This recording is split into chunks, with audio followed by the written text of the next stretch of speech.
Hello students, beginning for विकुंज में आपका स्वागत है। आज हम बात करने वाले हैं चैप्टर 6 मैन्युफैक्चरिंग इंडस्ट्रीज ज्योग्राफी का, जो कि आपका है SC2 के सिलेबस का।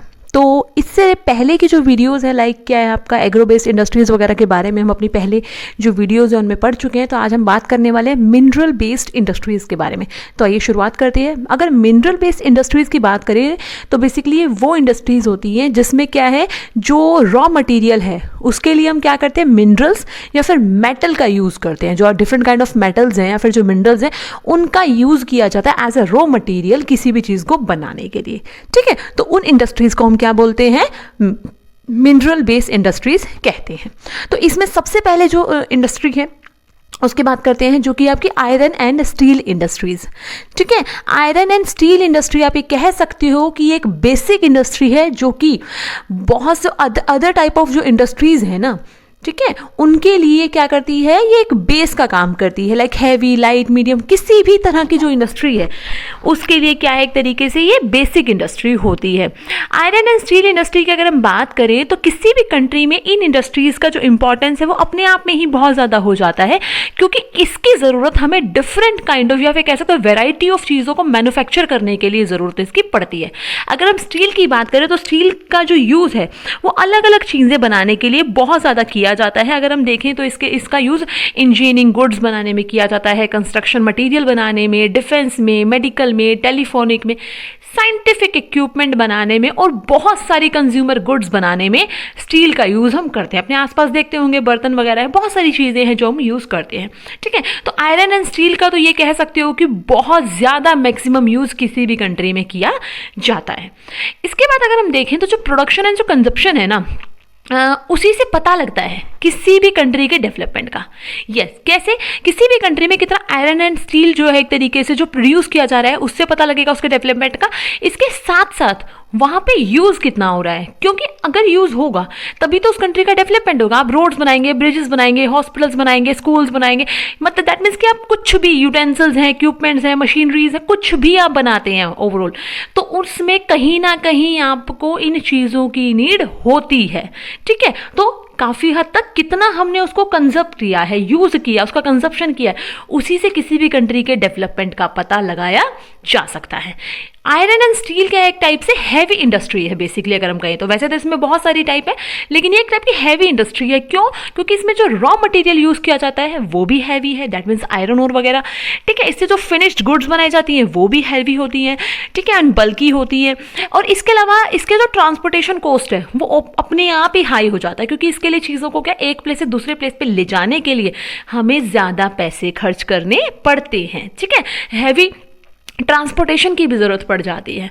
अगर हम बात करें स्टील की, तो स्टील ऐसे ही नहीं है कि क्या नाम है नॉर्मली बन जाता है। नहीं, स्टील को बनाने के लिए एक पर्टिकुलर प्रपोर्शन की ज़रूरत होती है, जो कि प्रपोर्शन आपको यहाँ पर दिया गया है। ये देखिए 4:2 एंड 1:1, ये आपको ध्यान रखना है 4:1 रेशो में। ठीक है, जैसे कि अगर 4 कहें तो 4% क्या है इसमें मान सकते हो आयरन ओर होता है, देन कुकिंग कोल होता है, एंड देन लाइमस्टोन। ये 3 चीजें हैं जिनको मिला करके क्या बनता है, स्टील।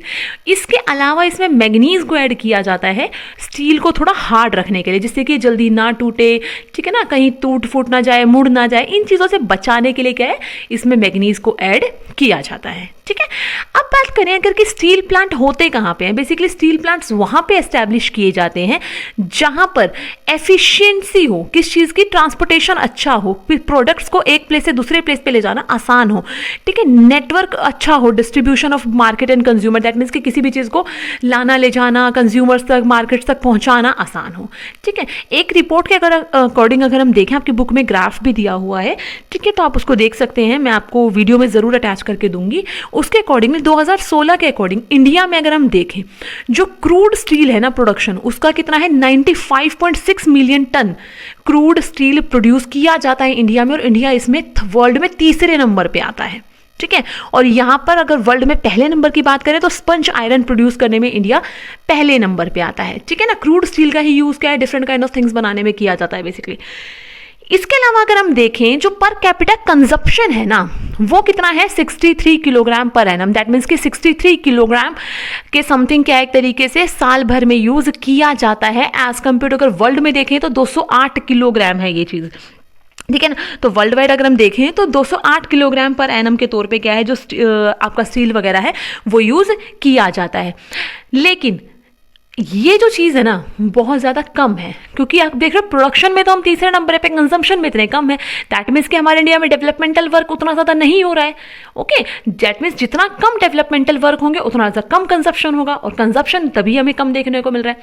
अगर हम बात करें स्टील जो इंडस्ट्रीज़ वगैरह लगाई जाती है ना, सेटअप्स लगाए जाते हैं, उसके लिए जो सेल है, that means steel authority of India के अंडर क्या है, ये क्या करता है, जो पब्लिक सेक्टर है ना जितने भी, वो सब क्या करते हैं एक तरीके से इसकी अथॉरिटी में क्या है चीज़ें लगाते हैं इसकी हेल्प में। मतलब एक तरीके से ये एक मीडियम का काम करता है, इसके माध्यम से ही क्या चीज़ें बेची जाती है।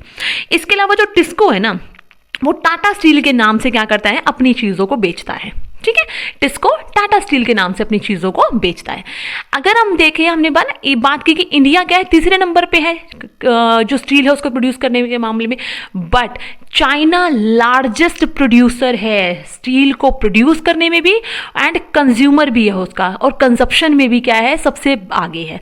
बट अगर हम देखें तो आज से कई साल पहले, दैट मीन्स कि इंडिपेंडेंस के टाइम पे अगर हम देखें तो चाइना और इंडिया सेम प्लेस पर लाया करते थे, बट आज अगर हम देखें तो चाइना हमसे कहीं ज़्यादा आगे निकल चुका है, प्रोडक्शन के मामले में भी और कंजप्शन के मामले में भी। क्यों? क्योंकि आप देख सकते हो कि वहाँ पर हर तरीके के डेवलपमेंटल जो वर्क है वो बड़ी तेज़ी से किए जा रहे हैं। ठीक है, तो इसी वजह से वहाँ पे कंजप्शन उसका क्या है, ज़्यादा है, और इंडिया में क्या है, कम है। अगर मैंने आपको बताया था कि जो स्टील प्लांट्स है वो बेसिकली कहाँ लगाए जाते हैं, तो पहली बात हम देख लेते हैं कि स्टील प्लांट क्या है, एक तरीके से मेनली जो इंडस्ट्रीज हैं वो कहाँ पे हैं, ज़्यादातर आपकी आयरन एंड स्टील इंडस्ट्रीज। छोटा नागपुर प्लेट्यू जो रीजन है ना, वहाँ पर अधिकतर आपकी क्या है, जो आयरन एंड स्टील इंडस्ट्रीज हैं वो आपकी पाई जाती हैं। ठीक है, छोटा नागपुर प्लेट्यू का हिस्सा आपको पता ही है। मेनली अगर हम देखें तो कौन कौन सा आ जाता है, छत्तीसगढ़ है, उड़ीसा है, वेस्ट बंगाल है, ठीक है, झारखंड है। तो ये पूरा जो हिस्सा है यहाँ पर अधिकतर आपकी iron and steel industries basically पाई जाती हैं। रीजन क्या है, क्यों पाई जाती हैं, कुछ रीजंस क्या आपके। पहला रीजन है low cost of iron ore, यहाँ पे आपको क्या है, बहुत कम कॉस्ट में क्या आयरन ओर मिल जाता है, चीप लेबर है। इसके अलावा high grade raw material in proximity, that means की क्या है, अच्छी क्वालिटी का रॉ मटेरियल आपको यहाँ मिल रहा है। इसके अलावा vast growth potential in home market, एक अच्छा पोटेंशियल है यहाँ पे किसी भी चीज़ को ग्रो करने के लिए। ठीक है, उसके अलावा अगर हम देखें तो इंडिया क्या है, लार्जेस्ट आयरन और प्रोड्यूसिंग कंट्री है। ओके, बट फिर भी हम उतने ज़्यादा पोटेंशियल हमारा नहीं है, उतने अच्छे तरीके से हम वर्ल्ड वाइड परफॉर्म नहीं कर पा रहे हैं। क्यों? मैंने बात की ना कि वर्ल्ड वाइड हमारा जो प्लेस है वो भी कम है। ऐसा क्यों है? पहली चीज़ तो इसके पीछे सबसे बड़ा कारण क्या है, यहाँ पे जो कुकिंग कोल चाहिए ना हमें, जो हाई उसकी जो कॉस्ट है वो ज़्यादा है। क्यों? क्योंकि वो क्या है, एक तरीके से बहुत कम अमाउंट में हमारे यहाँ पे अवेलेबल है। नेक्स्ट कारण क्या है, लो प्रोडक्टिविटी ऑफ लेबर, जो प्रोडक्टिविटी ऑफ लेबर है वो बहुत कम है। एनर्जी की सप्लाई इरेगुलर है, पुअर इंफ्रास्ट्रक्चर है, ये बहुत बड़े कारण हैं, बहुत बड़े फैक्टर्स हैं, जिसकी वजह से हम क्या है, उतने फुल पोटेंशियल के साथ क्या है, हमारे यहाँ पर आयरन एंड स्टील को क्या है, एक तरीके से एस्टैब्लिश नहीं कर पा रहे हैं, उन इंडस्ट्रीज़ को अच्छे तरीके से नहीं चला पा रहे हैं। अगर हम देखें तो हमारे इंडिया में ही हम क्या करते हैं, इंपोर्ट करते हैं। सोचिए इतना ज़्यादा चीज़ें होने के बाद भी हम क्या कर रहे हैं, गुड क्वालिटी जो स्टील है वो हमें बाहर से इंपोर्ट करना पड़ता है, अदर कंट्रीज से मंगाना पड़ता है। ठीक है, जबकि हमारी डोमेस्टिक नीड के लिए जितना हमें चाहिए ना वो हमारे पास सफिशिएंट है। ठीक है, बट इसमें कुछ प्लस पॉइंट भी हैं, जैसे कि अगर हम देखें जो लिबरलाइजेशन है, लिबरलाइजेशन का जो प्रोसेस था, ठीक है, आफ्टर 1992 हमें कह सकते हैं। और दूसरा क्या है, फॉरेन डायरेक्ट इन्वेस्टमेंट ने क्या किया है, आयरन एंड स्टील इंडस्ट्रीज को बहुत ज़्यादा बूस्ट दिया है और ज़्यादा आगे बढ़ाने में हेल्प की है। ठीक है, उसके बाद से क्या है, जो इंडस्ट्रीज इनका ग्रोथ क्या है, बड़ी तेज़ी से हुई है। इसके अलावा बहुत ज़्यादा ज़रूरत है, need to allocate resources for research and development to produce steel more competitively. That means कि ज़्यादा से ज़्यादा अच्छे तरीके के रिसोर्सेज वगैरह, रिसर्च वगैरह चीज़ें डेवलप की जाएँ इस तरीके से, जिससे कि क्या है, हम वर्ल्ड वाइड कॉम्पिटेटिवली एक तरीके से अपने आप को स्टैंड कर पाएँ, ज़्यादा से ज़्यादा इंडस्ट्रीज अपनी सेटअप कर पाएँ और वर्ल्ड में हम एक अच्छे लेवल पर पहुँच पाएँ। ये बहुत ज़्यादा ज़रूरी है हमारे इंडिया के लिए। ठीक है, तो ओवरऑल हम कह सकते हैं कि जो आयरन एंड स्टील इंडस्ट्रीज है उसने टाइम के साथ काफ़ी ज़्यादा डेवलपमेंट किया है। तो इसी के साथ ये वीडियो आपकी यहाँ पर हम खत्म करते हैं। आई होप सो कि आपको टॉपिक अच्छे से समझ में आया होगा, आपके सारे डाउट क्लियर हुए होंगे। इस चैप्टर से रिलेटेड बाकी वीडियोज़ देखने के लिए आप डिस्क्रिप्शन को चेक कीजिए, उसमें आपको सारे लिंक मिल जाएंगे। अगर आपने वो वीडियोज़ नहीं देखी हैं तो ज़रूर देखें। Thanks for watching and good luck student.